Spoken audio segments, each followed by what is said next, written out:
ये है जहां न्यूज़। बिस्मिल्लाहिर्रहमानिर्रहीम। अस्सलाम वालेकुम नाज़रीन, जहां न्यूज़ के प्रोग्राम आज के मेहमान के साथ मैं हूं वक़ार ज़ैदी। आज मैं मौजूद हूं बेनज़ीर भुट्टो हस्पताल रावलपिंडी में।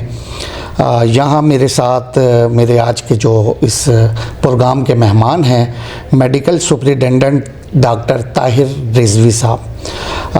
ये डॉक्टर ताहिर रिजवी साहब का माशाल्लाह अपने इस शोबे से बड़ा बहैसियत एडमिनिस्ट्रेटर बड़ा पुराना ताल्लुक़ भी है और समझते भी हैं मामलात को।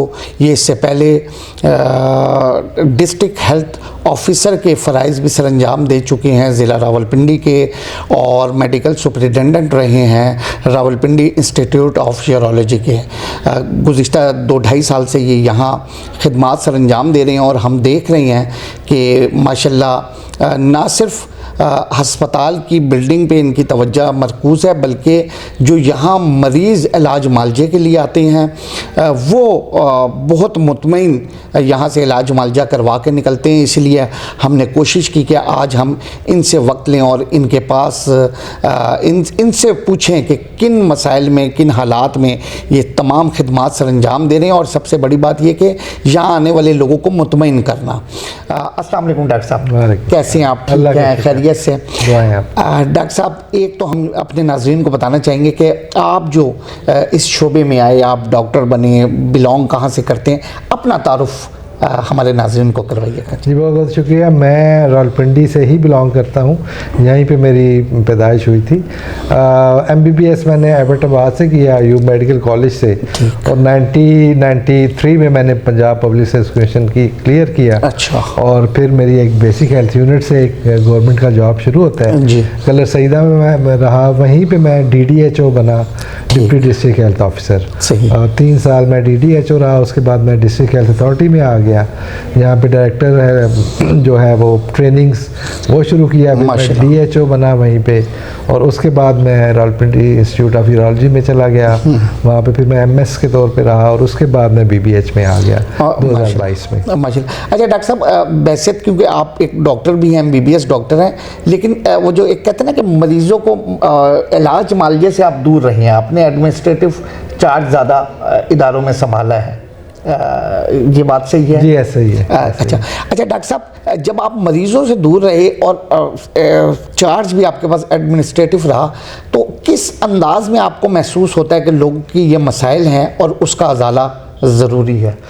देखिए बात यह है कि जो क्लिनिकल साइड पे लोग हैं ना, उनका काम ये होता है कि पेशेंट उनके पास जाता है, वो उनको मैनेज कर लेते हैं। जो एडमिन साइड होती है, उन्होंने उस ब्रिज को फिल करना होता है। जो एक पेशेंट हॉस्पिटल में आता है और फिर वो क्लिनिशियन तक जाता है, उसको क्या सहूलियात मिलनी है, क्या कौन सी दवाइयाँ मिलनी हैं, उन तमाम चीज़ों की लॉजिस्टिक्स की, चाहे वो मेडिकल टेस्ट हैं, चाहे वो एक्सरेज हैं, कोई भी चीज़ है, उनकी अवेलेबिलिटी जो है वो एडमिन का काम होता है। जी ठीक। तो हम मतलब ये चूली दामन का साथ है, एडमिनिस्ट्रेशन का और क्लिनिकल साइड का, दोनों इकट्ठे मिलके काम करते हैं। लाजमी रावलपिंडी का एक बड़ा अस्पताल है और आपके ये तजर्बात आपके काफ़ी काम आ रहे होंगे। डॉक्टर साहब, मुझे ये बताइएगा कि ये जो बेनज़ीर भुट्टो अस्पताल है, ये कितने बेड पे मुश्तमिल है और यहाँ कौन कौन से जो शोबे काम कर रहे हैं, और यहाँ जो मरीज़ आते हैं इनकी कमोबेश यौमिया क्या तादाद होती है, एमरजेंसी में भी और OPD में भी? जी बहुत शुक्रिया। देखिए बेनज़ीर भुट्टो हॉस्पिटल जो है ये 968 बेड्स का नोटिफाइड हॉस्पिटल है, यानी जो गवर्नमेंट ने आके नोटिफाई किए हुए 968 बेड्स हैं। इस वक्त प्रैक्टिकली हम 1050 बेड्स के ऊपर जा रहे हैं, प्रैक्टिकली जो हम देख रहे हैं। अब इसमें जो डिपार्टमेंट्स हैं हमारे पास जो है ना, 968 बेड्स में से 114 बेड्स की तो हमारे पास सिर्फ इमरजेंसी है। ठीक। उसमें सर्जरी है, मेडिसिन है, गायनी है, पीड्स है, ये डिपार्टमेंट्स हैं जो इमरजेंसी में हैं। इसके अलावा अगर देखें आप, हमारे पास बाकी डिपार्टमेंट्स की बात करें तो हमारे पास पीड्स है, हमारे पास यूरोलॉजी है, हमारे पास गायनी है, हमारे पास मेडिसिन है, सर्जरी है, फिजियोथेरेपी है, साइकेट्री है, मतलब ये नेफ्रोलॉजी है, ये सारे डिपार्टमेंट्स हमारे साथ काम कर रहे हैं। उसके अलावा डायग्नोस्टिक्स में हमारे पास पैथोलॉजी डिपार्टमेंट है पूरा, उसके बाद हमारे पास जो है रेडियोलॉजी डिपार्टमेंट है और डेंटल डिपार्टमेंट है। मतलब ये मुख्तलिफ डिपार्टमेंट्स हैं जिस पर हम कर रहे हैं। और जहाँ तक आपने एवरेज पूछी, हमारे पास एवरेज आप यकीन कीजिएगा कि बाकी अस्पतालों से थोड़ा सा मुख्तलिफ है ये अस्पताल। यहाँ पे इमरजेंसी के पेशेंट ज़्यादा होते हैं, ओपीडी के कम होते हैं। अच्छा। इमरजेंसी हमारे पास 2500 से लेके 3000 2500 to 3000 patients per day emergency में आते हैं, और ओपीडी में राउंड अबाउट 22,000 to 2500 पेशेंट्स हमारे पास आते हैं। अच्छा। मुख्तलिफ डिपार्टमेंट्स। ठीक है। और मेरे ख्याल में डॉक्टर साहब ये एक जो रावलपिंडी की जो एक मेन शाहरा है, अहम शाहरा है मरी रोड, एक तो उसके ऊपर है, आसान रसाई है, मुख्तलिफ इलाकों से लोग बासानी पहुँच जाते हैं, शायद ये वजह भी हो। बिल्कुल आप ठीक फरमा रहे हैं। देखिए जो हमारा जो है ना दिल है वो मरी रोड है पिंडी का, और यहाँ पे हर तरफ से आप देखिए कि हमारे पास गिलगित बल्तिस्तान से लेके आज़ाद कश्मीर से लेके इवन इस्लामाबाद से लेके और फिर इधर गुजरात तक चले जाइए, अटक तक चले जाइए, ये हमारा कैचमेंट एरिया है। यहाँ से पेशेंट्स हमारे पास आते हैं। इसकी क्या वजह है? ये दरमियान में गैप है, कोई मेन अस्पताल नहीं, या आपके पास कुछ ज़्यादा ऐसे शोबे काम देखिए मैं आपको मिसाल देता हूँ। मिसाल के तौर पे यूरोलॉजी डिपार्टमेंट है, वो आपको किसी और हॉस्पिटल में नहीं मिलेगा। ना गिलगित से लेके आपको जेहलम तक आपको यूरोलॉजी हॉस्पिटल कहीं नहीं मिलेगा। ठीक है। साइकेट्री डिपार्टमेंट है, ये भी आपको कहीं नहीं मिलेगा। अच्छा, मेडिसिन में फिर जो तो थोड़ी छोटी मोटी मेडिसिन के केसेस होते हैं जो कॉम्प्लिकेटेड नहीं होते हैं, वो तो पेरिफेरी में हो जाते हैं मैनेज। लेकिन जो कॉम्प्लिकेटेड होते हैं फिर वो हमारे पास आते हैं। मतलब वो सारा कॉम्प्लिकेशन, चाहे वो सर्जरी है, मेडिसिन है, यूरोलॉजी है, नेफ्रोलॉजी है, कोई भी है, वो पेशेंट सारे जो है वो यहाँ पे ड्रॉप। यानी डिवीजन का भी, ये जो रावलपिंडी डिवीजन है, इसका भी बोझ है, और बाकी जो सिटीज़ हैं या दीगर सूबे KPK की वजह से यहाँ से भी आपके पास रश हो रहा है। तो डॉक्टर साहब ये जो आपको जो हुकूमत की जानिब से, सूबाई हुकूमत की जानिब से जो वसाइल मैसर हैं, मैनेज हो जाता है इसमें, या आप चाहते हैं कि इसको मज़ीद इसके इधर के बेड्स की तादाद बढ़ाई जाए, बिल्डिंग बड़ी की जाए, क्योंकि यहाँ के जो मसाइल हैं वो आप ज़्यादा बेहतर समझ सकते हैं। देखिए बेनज़ीर भुट्टो हॉस्पिटल का जो है ना वो एक थोड़ा सा जो बड़ा इशू है वो ये है कि हमें इस वक्त जो बजट मिल रहा है वो तकरीबन 600-700 पोस्टों का बजट मिल रहा है। अच्छा, और 600-700 बेड्स का बजट मिल रहा है। जी। असल में अगर आप देखें तो मैंने आपको जैसे पहले बताया कि 1000 बेड का ये हॉस्पिटल है। गवर्नमेंट को हमने केस मूव किया है, एंड हमारे जो है गवर्नमेंट, उन्होंने बड़ा अच्छा रिस्पांस किया है। उन्होंने हमारा केस जो है स्पेशलाइज्ड हेल्थ केयर ने फाइनेंस डिपार्टमेंट को भेज दिया है, और हमें उम्मीद है कि हॉस्पिटल की फंडिंग बेड्स के मुताबिक इंशाल्लाह इम्प्रूव कर जाएगी। ठीक है। अच्छा डॉक्टर साहब, कोई ऐसी ख़ास डिपार्टमेंट, कोई शोबा या कोई ऐसी चीज़ जो आप समझते हैं कि ये इस अस्पताल में नहीं है, अगर हो जाए तो इससे बेहतर नताइज भी मिल सकती हैं, सहूलियात जो मरीज़ हैं उनके तीमारदार हैं उनको भी सहूलियात मिल सकती है, जो आपके नज़रों में है लेकिन अभी आप वो कर नहीं पा रहे हैं? देखिए बात यह है कि ये एक जनरल हॉस्पिटल है ना, यहाँ पे मैंने जैसे आपको बताया कि 19 डिपार्टमेंट्स हैं। यहाँ पे सिर्फ लैग करता है तो न्यूरो सर्जरी का डिपार्टमेंट लैग करता है। अब न्यूरो सर्जरी का डिपार्टमेंट सिर्फ जो है वो DHQ में है, और छोटा यूनिट है, मतलब वहाँ पे पेशेंट्स इतने मैनेज नहीं होते। अब न्यूरो सर्जरी का डिपार्टमेंट अगर यहाँ पे बन जाए, हमें वो इक्विपमेंट और डॉक्टर्स और स्पेशलिटी मिल जाए, तो हमारे पास चूँकि पेशेंट का फर्स्ट अराइवल जो है ना वो बेनज़ीर भुट्टो में आता है, पेशेंट मरी रोड की वजह से, फिर हमें यहाँ से रेफ़र करने पड़ते हैं पेशेंट्स। तो उसमें न्यूरो सर्जरी का एक डिपार्टमेंट है जिसकी यहाँ पे कमी है, बाकी तमाम डिपार्टमेंट्स यहाँ पे मौजूद हैं। बिल्कुल ठीक है। डॉक्टर साहब, सरकारी अस्पतालों के बारे में एक कियास किया जाता था कि बड़ा गंदा होगा, लेकिन मैं हमारी टीम जो हम आए हैं तो माशाल्लाह सफाई का बहुत अच्छा निज़ाम, और हमने जो मरीज़ उनके तीमारदार जो आ रही हैं दाखिली रस्तों से, वहाँ भी हमने बेहतरीन इंतज़ामात देखे हैं। ये बताएं, जो एक पहले एक जो सोच थी कि एक बेड पे कुछ 2-2, 3-3 मरीज़ सोती हैं, रहती हैं मजबूरन क्योंकि बेड्स की, कोई अभी भी उसी तरह का सिलसिला चल रहा है कि अब काफ़ी हद तक कमी आई? देखिए बहुत ज़्यादा कमी तो आ गई है इसमें, लेकिन हमारे 2 शोबाजात ऐसे हैं, पीड्स और गायनी, जिसमें बाज़ औक़ात एक एक बेड पे 2-2 बच्चे या एक बेड पे 2 पेशेंट्स को भी हमें रखना पड़ता है।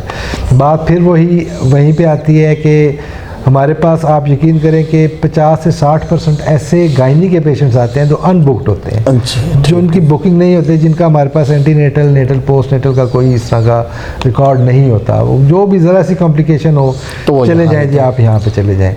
अब हमने जो अपना बुकिंग की होती है वो अपने बेड्स के मुताबिक की होती है। तो जब इस तरह के पेशेंट्स आते हैं तो फिर हमें ओवरलोड हो जाता है और डबलिंग करनी पड़ती है। और सरकारी अस्पताल होने के नाते आप किसी को वापस भी नहीं भेज सकते, असल ये भी एक है जी। डॉक्टर साहब, यहाँ डॉक्टरों के प्रोफेसर, डॉक्टर्स और जो दीगर तबी अमला जो मुसलसल मरीज़ों की खदमात के लिए मसरूफ़ अमल रहता है, कोई कमी है? चाहते हैं कि कोई स्टाफ की तादाद बढ़ जाए, दीगर जो हेल्थ सर्विसेज में जो लोग आती हैं वो उनकी तादाद? बहुत शुक्रिया, आपने बहुत इम्पॉर्टेंट क्वेश्चन ये पूछा है। और इसी का जो मैंने आपको पहले भी बताया कि हमने हेल्थ डिपार्टमेंट को अप्रोच किया है और आगे उन्होंने फाइनेंस डिपार्टमेंट को लिखा है। आप ये देखिए कि हमारे पास 1000 बेडेड हॉस्पिटल है और हमारे पास सिर्फ 200 स्टाफ नर्सिस हैं। ठीक है, ये स्टाफ नर्सिस 200 नहीं, कम से कम 700 होनी चाहिए। अच्छा, ठीक है, बेड्स की स्ट्रेंथ के मुताबिक। इसी तरह अगर हमारे आप डॉक्टर्स लें तो हमारे मेडिकल ऑफिसर्स हैं, उनकी तकरीबन 60% सीट्स फिल्ड हैं, बाकी सीट्स वैकेंट हैं। अच्छा। तो ये सारे मामलात हमने टेकअप किए हुए हैं, मतलब हेल्थ डिपार्टमेंट से भी और आगे भी, और उम्मीद है कि इंशाल्लाह इसमें इम्प्रूवमेंट आ जाएगी। तो ये नई भर्तियां होंगी इस पे कि ये कहीं? देखिए, उसमें इसकी स्टेप्स हैं। अभी इसकी 200 जो है ना वो 15 टोटल सेंक्शन स्टैंड है मसलन नर्सिस की। तो हमने जब अपने बेड्स की तादाद भेजी है तो साथ हमने रीजनिंग भेजी है कि इतने बेड्स के लिए में इतनी स्टाफ नर्सिस चाहिए। तो वो ऐसा नहीं होती है, वो अप्रूव हो जाएगी फाइनेंस डिपार्टमेंट से और फिर हम जो है ना वो स्टाफ बाकी भर्ती कर सकेंगे। ये जो हम रूटीन में सुनते हैं, देखते हैं कि मरीज़, उनके तीमारदार डॉक्टरों से, स्टाफ नर्सिस से या जो दीगर अमला जो होता है उससे कोई गुस्से में होती हैं कि हम पे तवज्जो नहीं दी जा रही। इसकी कोई ये रीज़न भी है कि ये कमी? जी, और ये कमी सबसे बड़ा रीज़न है। देखिए, बात यह है कि गवर्नमेंट का जो क्राइटेरिया है वो है कि 10 बेड्स पे एक स्टाफ नर्स और 20 बेड पे एक डॉक्टर होना चाहिए। ठीक है, तो अगर आप उसको देख लें तो हमारे पास मतलब 25-30 बेड्स पे एक नर्स है और डॉक्टर जो है वो 60 बेड पे एक डॉक्टर है। तो फ़र्क तो पड़ता है, मतलब जितना हम ज़्यादा यहाँ पे HR होगी उतना मरीज़ों को हम ज़्यादा से ज़्यादा उनकी जो है ना वो केयर कर सकेंगे। लेकिन इसके बावजूद भी हमारे जो है स्टाफ अपनी पूरी कोशिश करता है। इवन स्टाफ को हम स्पेशल ट्रेनिंग्स भी देते हैं और यही सिखाया जाता है हमारे प्रोफेसर साहिबान और बाकी, या हमने पेशेंट तकलीफ़ में होता है उसके साथ हमने पोलाइट ही रहना है, उसकी मुश्किल को हमने जो है ना वो हर सूरत में उसको एड्रेस करना। अमले और डॉक्टर्स की तरबियत के लिए भी कोई ख़ास? जी बिल्कुल, इसमें जैसे मैंने आपको बताया कि हमारा साइकेट्री डिपार्टमेंट है जी, तो साइकेट्री डिपार्टमेंट को स्पेशल ये टास्क दिया है हमारे वाइस चांसलर साहब ने कि वो हमारे जो डॉक्टर्स आते हैं, हाउस ऑफिसर्स हैं, PG ट्रेनिंग्स हैं, उनके बाकायदा ये मोटिवेशनल कोर्सेज करवाते हैं। अच्छा, या अपने पेशेंट के साथ कैसे मैनेज करना है, कैसे डील करना है। सही। तो उससे काफ़ी ज़्यादा इम्प्रूवमेंट आ रही है। अच्छा, ये पहले नहीं था, ये पहले शुरुआत है। ये बहरहाल VC साहब का एक अच्छा इक़दाम है और ये होना भी चाहिए क्योंकि वर्कलोड भी बहुत ज़्यादा होता है डॉक्टर साहब के, जो बंदा काम कर रहा है वो उसमें। अच्छा डॉक्टर साहब, कोई मुखिर हजरात के ताउन से भी आप कोई चीज़ें चला रहे हैं हॉस्पिटल में? कोई ताउन होता भी है या ये सिर्फ हम वैसे ही देख लेती हैं, सुन लेती हैं, नारे लगे हुए? नहीं, वो ताउन होता है और अल्हम्दुलिल्लाह बहुत होता है। आप ये देखिए कि हमने पिछले साल ही तकरीबन 40 के करीब हमने जो विंडो ACs हैं वो हमें डोनेट किए गए बेनज़ीर भुट्टो हॉस्पिटल्स को। मतलब आप जहाँ पे आपको नया AC नज़र आएगा विंडो AC तो वो डोनेशन का है। फिर इसी साल हमें जो है हमारा जो यूरोलॉजी डिपार्टमेंट है उसमें एक मुखैर रज़ात है, वो उन्होंने नाम का मना किया हुआ है, उन्होंने पूरा operation theatre along with equipment हमें बनवा के दिए। ठीक है, तो इस तरह के मतलब लोग आते हैं, मतलब हमें करते हैं। फिर आप ये देखिए कि हमारे यहाँ पे बेनज़ीर भुट्टो हॉस्पिटल में एक NGO है जो जितने भी हमारे हॉस्पिटल में एडमिटेड पेशेंट्स हैं उनको नाश्ता, दोपहर का खाना, रात का खाना वो देते हैं। अच्छा, ये मतलब एडमिटेड पेशेंट की बात कर रहा हूँ। एक और NGO है वो अटेंडेंट्स के लिए है, वो अटेंडेंट्स को कम से कम दोपहर का खाना ज़रूर देते हैं। ज़रूर देती तो है। इस तरह लोग मतलब करते हैं, कोऑपरेट करते हैं, हम उन सब के बहुत शुक्रगुजार भी हैं। बिल्कुल ठीक। डॉक्टर साहब, अक्सर जो मरीज़ों का या उनके तीमारदारों का ये रोना भी होता है कि हमें जो दवाइयाँ लिखी जाती हैं ना, वो होती हैं जो अस्पतालों में दस्तयाब नहीं होती और हमें बाहर से ही लेनी होती है। तो इसका कोई ऐसा कोई आपने कोई सिस्टम किया कि डॉक्टर्स वही अद्वियात लिखें जो अस्पतालों में दस्तयाब हो, या कोई मुतबादिल कोई ऐसा दें जो बासानी या सस्ते दामों मिल सके? मैं वैसे आपको उसका बताता हूँ। गवर्नमेंट ऑफ पंजाब, स्पेशली हमारे चीफ मिनिस्टर साहब हैं, इनका बहुत फोकस है कि हमने इमरजेंसी में, इंडोर में, ओपीडी में पेशेंट को फ्री मेडिसिन देनी है। ठीक। और मैं आपको सिर्फ इमरजेंसी बताऊँ कि इमरजेंसी की कोई 127 आइटम्स हैं, मेडिसिन हैं जो हर वक्त अवेलेबल होती हैं। ये जो डॉग बाइट और जो उसके अलावा मैं कह रहा हूँ, जो वैक्सीन के अलावा मैं कह रहा हूँ, रेबीज़ के लिए वैक्सीन है, स्नेक बाइट के लिए वैक्सीन है, उसके अलावा है ये 127 आइटम्स या मेडिसिन हर वक्त अवेलेबल होती हैं। ठीक है, आपके इंडोर में पेशेंट्स होते हैं, वो आपके, हमने एनुअल प्रोक्योरमेंट होती है हमारे पूरे साल की, वो, और हम वो प्रोफेसर साहबान से लिस्ट लिखते हैं कि आपको कौन कौन सी मेडिसिन चाहिए। वो उसके मुताबिक जो उनकी डिमांड होती है वो चीज़ हम ख़रीदते हैं और वही फिर वार्ड में इस्तेमाल होती है। ओपीडी पे आ जाएँ तो ओपीडी पे गवर्नमेंट ऑफ पंजाब जो है ना, हेल्थ डिपार्टमेंट, वो हमें ख़ास तौर पे टॉप अप मेडिसिन दे रहे हैं। टॉप अप मेडिसिन में 60 से 70 आइटम्स हैं जो ओपीडी के मोस्ट कॉमन ड्रग्स हैं और वो बिल्कुल पेशेंट को फ्री दी जा रही है। कंडीशन सिर्फ एक होती है कि आपका CNIC नंबर होना चाहिए।